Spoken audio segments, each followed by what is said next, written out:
Hello student, तो आज हम स्टार्ट करने वाले हैं इलेक्ट्रिक फील्ड लाइंस, विद्युत क्षेत्र रेखाएं, या फिर हम इनको बोल सकते हैं विद्युत बल रेखाएं।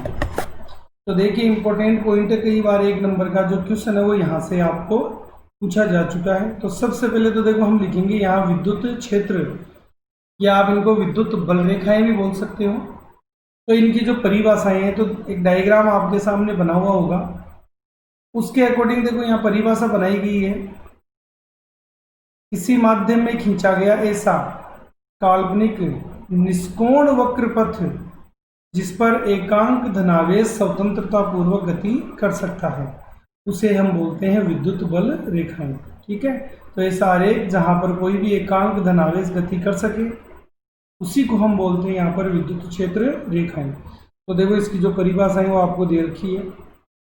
तो परिभाषा इस प्रकार से है कि वह काल्पनिक निष्कोण वक्र पथ, वह काल्पनिक निष्कोण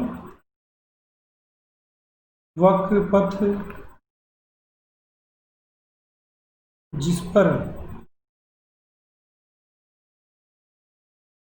पर एकांक धनावेश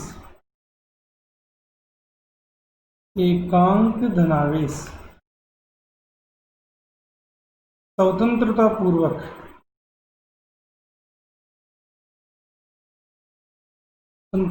पूर्वक गति कर सकता है।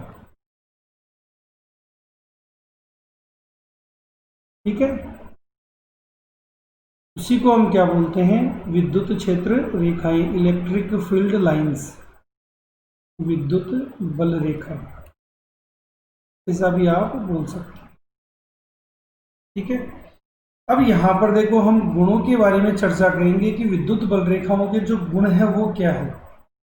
तो इसमें देखो सबसे पहला पॉइंट तो आपको दिया हुआ है कि विद्युत बल रेखाओं के किसी भी बिंदु पर खींची गई स्पर्श रेखा, ये जो आपको स्पर्श रेखाएं खींची हुई दिखाई दे रही है, तो किसी भी बिंदु पर खींची गई स्पर्श रेखा यहाँ विद्युत क्षेत्र की दिशा को प्रदर्शित करती है। तो पहला जो गुण है वो क्या है कि विद्युत बल रेखाओं के किसी भी बिंदु पर खींची गई स्पर्श रेखा, किसी भी बिंदु पर खींची गई स्पर्श रेखा विद्युत क्षेत्र की दिशा को प्रदर्शित करती है, विद्युत क्षेत्र की दिशा को प्रदर्शित करती है। ठीक है, दूसरा जो पॉइंट है वो डायग्राम में आपको दिखाई दे रहा होगा कि अगर आवेश कैसा है, धनावेश है, तो धनावेश पर विद्युत बल रेखाओं की जो दिशा है वो बाहर की तरफ होगी, और अगर ऋणावेश है तो विद्युत बल रेखाओं की जो दिशा है वो अंदर की ओर होगी।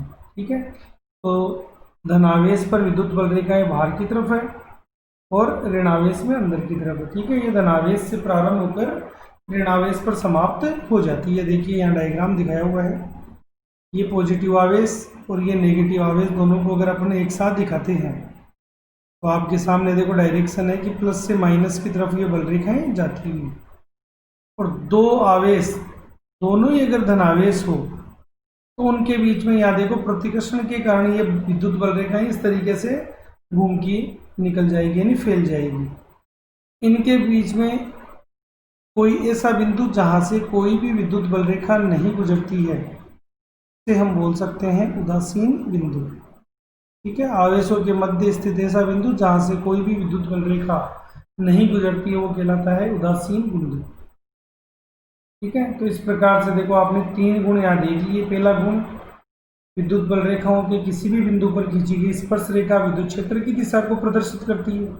दूसरा, विद्युत बल रेखाएं धनावेश से प्रारंभ होकर ऋणावेश पर समाप्त होती है। तीसरा, आवेशों के मध्य जो विद्युत क्षेत्र है अगर उसमें कहीं भी कोई ऐसा बिंदु जहां पर कोई भी बल रेखा नहीं गुजरती है, कहलाता है आपका उदासीन बिंदु। सबसे मोस्ट, जिस पर कई बार आपको क्वेश्चन पूछे जा चुके हैं, स्टार मैंने लगा दी है, अगर आपने इस तरीके से डायग्राम बनाया कि जिसमें दो विद्युत बल रेखाएं आपस में कटती हुई हो, तो अगर आपको दो विद्युत बल रेखाएं एक दूसरे को काटती हुई दिखाई दे तो ऐसा कभी भी संभव नहीं है। क्योंकि इन पर जब आप स्पर्श रेखा खींचोगे, ठीक है, तो यहाँ विद्युत क्षेत्र की दो दिशाएं होंगी।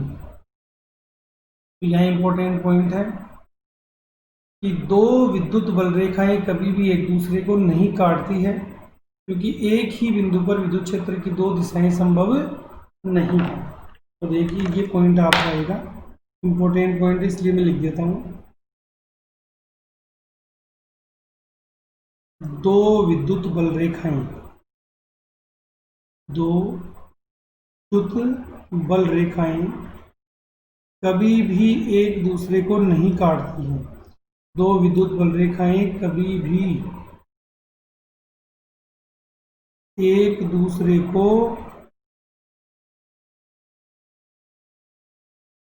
नहीं काटती है। क्यों?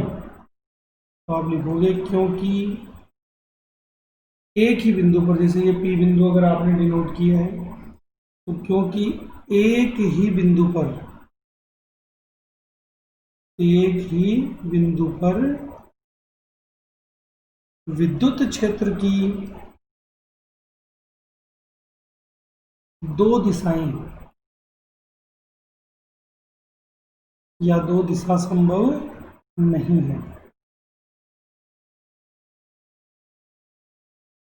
ठीक है, तो ये आपका चौथा इंपॉर्टेंट पॉइंट। और इसी प्रकार से एक पांचवा पॉइंट और है, अगर आपने विद्युत बल रेखाओं को इसे डैश डैश करके डिनोट कर दिया, तो यहां पर भी आप पॉइंट बोल सकते हो कि विद्युत बल रेखाएं असतत नहीं होती हैं। यानी इसे बीच में आप गैप नहीं दिखा सकते, क्योंकि अगर आप गैप दिखाते हो तो इन बिंदुओं को बोला जाता है भंग बिंदु। अगर लाइन कहीं भी टूटती है तो टूटने का मतलब होता है कि विद्युत क्षेत्र का मान यहाँ 0 है। तो विद्युत बल रेखाएं असतत नहीं हो सकती, क्योंकि असतत होगी तो भंग बिंदुओं पर जो ये रिक्त स्थान है वहां पर विद्युत क्षेत्र का मान 0 होगा, जो संभव नहीं है। ऐसी प्रक्रिया संभव नहीं है कि विद्युत क्षेत्र 0 होने के बाद में वापस प्रारंभ हो जाए, तो संभव नहीं है।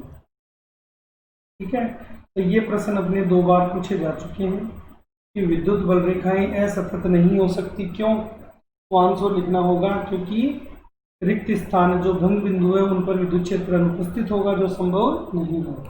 और दो विद्युत बल रेखाएं कभी भी एक दूसरे को नहीं काटती है कि एक ही बिंदु पर विद्युत क्षेत्र की दो दिशाएं संभव नहीं है। ठीक है, तो ये तो विद्युत बल रेखाएं और विद्युत क्षेत्र रेखाओं से जुड़ा हुआ पॉइंट था। आगे हम देखते हैं, इंपॉर्टेंट पॉइंट है विद्युत द्विध्रुव एवं विद्युत द्विध्रुव आघूर्ण।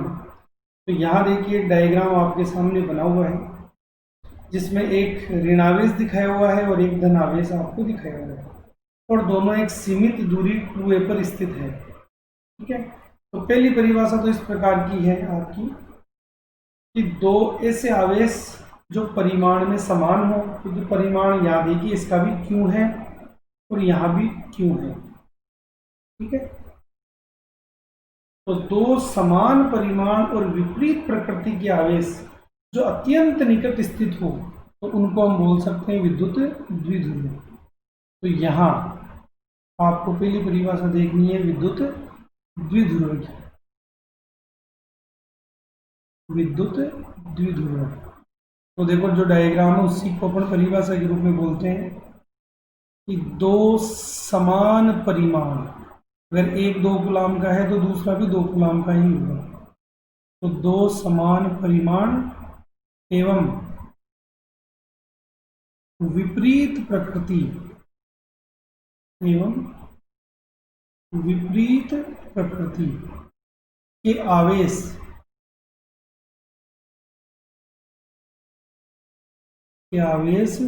जो अत्यंत निकट स्थित हो, ठीक है, क्या कहलाता है? विद्युत द्विध्रुव। विद्युत द्विध्रुव, ठीक है। तो समान परिमाण एवं विपरीत प्रकृति के आवेश जो अत्यंत निकट स्थित हो, तो आवेशों के ऐसे युग्म को, ठीक है, तो आवेशों का ऐसा युग्म यानी दोनों को मिलाकर आप क्या बोलोगे, विद्युत द्विध्रुव। यानी इनको दो आवेश न बोलकर आप बोलोगे विद्युत द्विध्रुव, क्योंकि इनमें विशेष गुण है, परिमाण समान है, प्रकृति इनकी अलग है और एक दूसरे से ये सीमित दूरी पर स्थित है। ठीक है, तो जो डायग्राम आपके सामने बना हुआ है वो यहाँ है विद्युत द्विध्रुव का। आगे की परिभाषा आप बनाओगे विद्युत द्विध्रुव आघूर्ण, विद्युत द्विध्रुव आघूर्ण, इसको हम देखो P से डिनोट करेंगे, P वेक्टर। ठीक है, क्योंकि ये सदिश राशि है। तो यहाँ पर देखिए ये परिभाषा थोड़ी इंपॉर्टेंट है, ये आगे अपने 2 से 3 डेरिवेशन में भी अपने इस फॉर्मूले को काम में लेने वाले हैं। तो आपने अभी कहा है कि दोनों आवेशों का परिमाण समान है, ये 2 कूलम का तो ये भी 2 कूलम का, तो आप यहाँ परिभाषा इस प्रकार से बना सकते हो कि दोनों आवेशों में से किसी एक आवेश का परिमाण, तो किसी को भी ले सकते हो, वह दोनों आवेशों के बीच की दूरी 2a। ठीक है, इनके गुणनफल को हम बोलते हैं विद्युत द्विध्रुव आघूर्ण P। ठीक है, दोबारा से मैं परिभाषा यहाँ लिख रहा हूं, दोनों आवेशों में से, चाहे पॉजिटिव हो चाहे नेगेटिव हो, या प्रकृति से कोई मतलब नहीं है, दोनों आवेशों में से किसी एक आवेश का परिमाण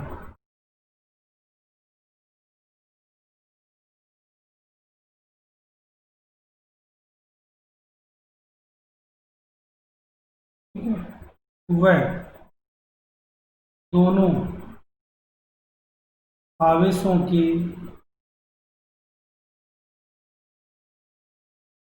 मध्य की दूरी के गुणनफल, मध्य की दूरी के गुणनफल को, ठीक है, आप बोलते हो विद्युत द्विध्रुव आघूर्ण। ठीक है, आपके सामने लिखा हुआ पॉइंट, यहाँ अगर आप इनका मात्रक बनाना चाहो तो आवेश का मात्रक है कूलम, दूरी का मात्रक आ जाएगा मीटर। अगर इसकी विमा आप बनाना चाहो तो विमा यहाँ आ जाएगी m0 L1 T0 A1, coulomb का जाएगा धारा इंटू समय, तो T1 ये मान लो m0 L1 T1 A1। ठीक है, क्योंकि कूलम का मात्रक हम यहाँ लिखेंगे एम्पीयर इंटू सेकेंड।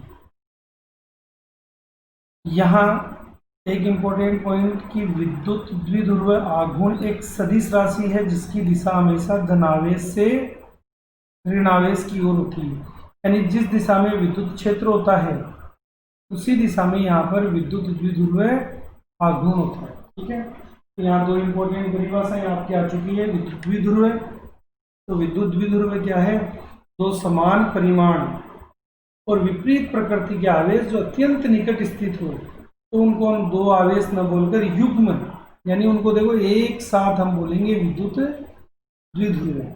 और इनमें से अगर किसी एक आवेश के परिमाण को मध्य की दूरी से गुणा कर दिया जाए तो इसे आप बोलोगे विद्युत द्विध्रुव आघूर्ण। ठीक है, अब एक इंपॉर्टेंट डेरिवेशन है जो 4 नंबर के रूप में आपको पूछा जाता है, कई बार पूछा जा चुका है, तो इसी पर हम चर्चा करते हैं। तो पॉइंट है अपना देखो विद्युत द्विध्रुव के कारण विद्युत क्षेत्र। ठीक है, तो इसमें सबसे पहला पॉइंट है देखो अपना कि विद्युत द्विध्रुव के कारण उसकी अक्षीय रेखा पर स्थित बिंदु पर विद्युत क्षेत्र का मान। तो यहाँ देखो मैं 2 रेखाओं के बारे में आपको बताता हूँ, एक बार वापस अपन पिछले डायग्राम में चलते हैं। तो यहाँ गौर से देखिए, दोनों आवेशों को मिलाने वाली एक रेखा आपको यहाँ दिखाई दे रही होगी, जो मैं रेड कलर से दिखा रहा हूँ यहाँ, इसे तो हम बोलते हैं अक्षीय रेखा। और जो लाइन इस अक्षीय रेखा के लंबवत होती है, ये वाली लाइन, इसे हम बोलते हैं निरक्षीय रेखा। तो यहाँ 2 डेरिवेशन है। सबसे पहले हम अक्षीय रेखा पर स्थित बिंदु पर विद्युत क्षेत्र का मान ज्ञात करेंगे और फिर निरक्षीय रेखा पर स्थित बिंदु पर विद्युत क्षेत्र का मान ज्ञात करेंगे। सबसे पहले देखते हैं हम अक्षीय रेखा पर स्थित बिंदु पर विद्युत क्षेत्र। तो देखो 2 आवेश आपने ले रखे हैं, -q + q। दोनों आवेशों के मध्य का बिंदु है O। कंडीशन ये दी हुई है कि मध्य बिंदु O से स्मॉल r दूरी पर एक P बिंदु रखा हुआ है जिस पर आपको विद्युत क्षेत्र का मान ज्ञात करना है। ठीक है, अब विद्युत बल हमेशा दो आवेशों के बीच में लगता है। तो देखो, जिस P बिंदु पर आपको विद्युत क्षेत्र का मान ज्ञात करना है वहां पर आप एक परीक्षण आवेश की कल्पना करोगे।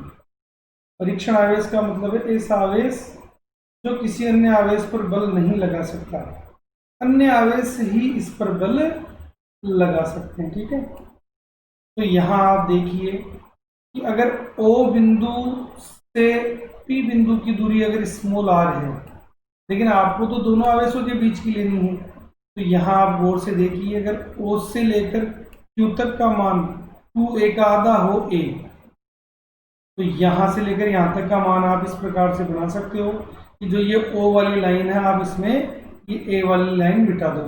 मिटाने का मतलब माइनस कर दो। तो प्लस क्यों आवेश से देखिए दूरी आ गई r माइनस ए, और माइनस क्यों आवेश से ये दूरी आ गई r प्लस। ठीक है, तो अपन डेरिवेशन में देखो सबसे पहले लिखेंगे यहाँ पर, और एक पॉइंट में आपको ऑलरेडी बता देता हूँ, आपने पहले सब पढ़ रखा है कि कोई भी एक अकेला आवेश, चाहे वो धनावेश हो चाहे वो ऋणावेश हो, एक अकेले आवेश को हम बोलते हैं बिंदुवत आवेश। कौन सा आवेश बोलते हैं भाई? बिंदुवत आवेश।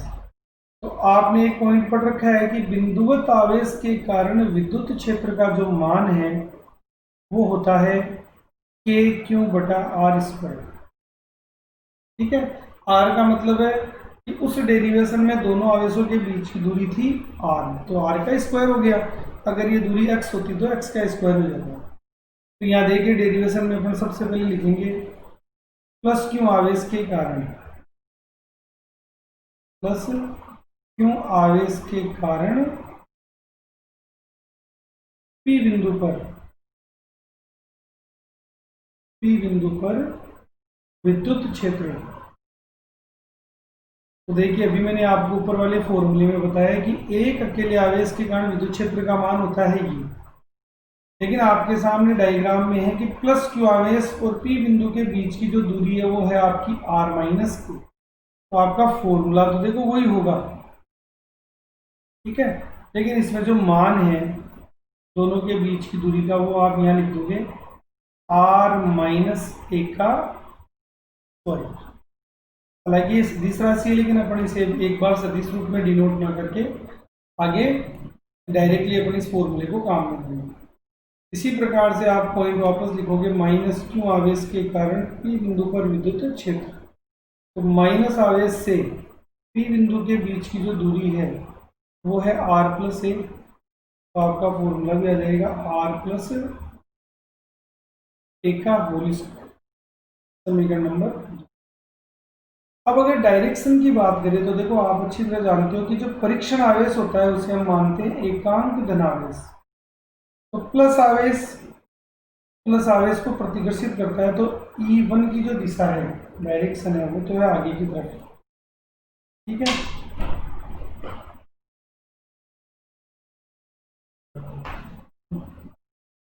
और जो माइनस क्यू आवेश है ये यहाँ धनावेश को अपनी ओर आकर्षित करेगा, तो आकर्षण की जो दिशा है वो आ जाएगी इस डायरेक्शन में। ठीक है, तो यहाँ जो E1 विद्युत क्षेत्र है उसकी डायरेक्शन इस तरफ है, और E2 विद्युत क्षेत्र है उसकी डायरेक्शन इस तरफ है। और आपने चित्र पढ़ रखा है कि दो सदिश राशियां अगर एक दूसरे से विपरीत दिशा में हो तो परिणामी मान निकालने के लिए उनको हमेशा घटाया जाता है। ठीक है, और दोनों समीकरण आपके सामने लिखे हुए हैं, तो आप यहाँ लिखोगे समीकरण 1 व 2 से। तो 1 व 2 से अगर आप गौर से देखोगे तो E1 ग्रेटर देन है E2, क्योंकि E1 के बटा में देखिए आप मान कम है, वैल्यू कम है क्योंकि माइनस की है, और E2 के बटा में मान ज्यादा है क्योंकि वैल्यू यहाँ प्लस की है। तो भागफल ज्यादा होगा तो ऊपर वाला मान कम आ जाएगा। ठीक है, तो E1 का मान E2 से ज्यादा है। तो आपने देखो प्लस क्यों आवेश के कारण मान ज्ञात कर लिया, माइनस के कारण भी ज्ञात कर लिया, जबकि आपको ज्ञात करना है विद्युत द्विध्रुव के कारण, यानी एक आवेश दोनों के युग्म के कारण। तो आगे देखो आप लिखोगे अतः विद्युत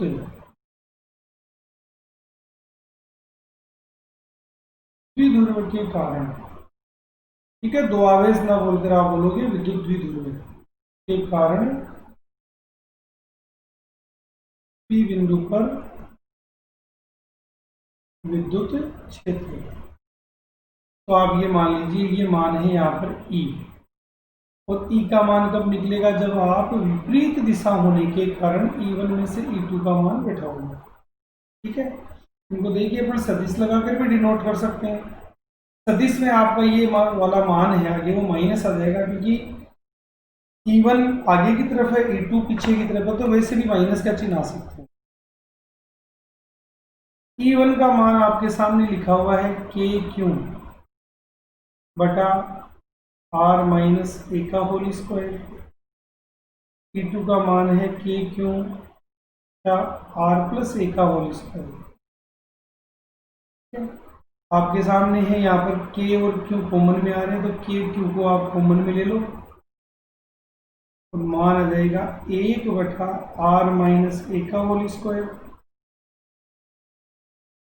1 बटा R प्लस ए का होल स्क्वायर, ठीक है।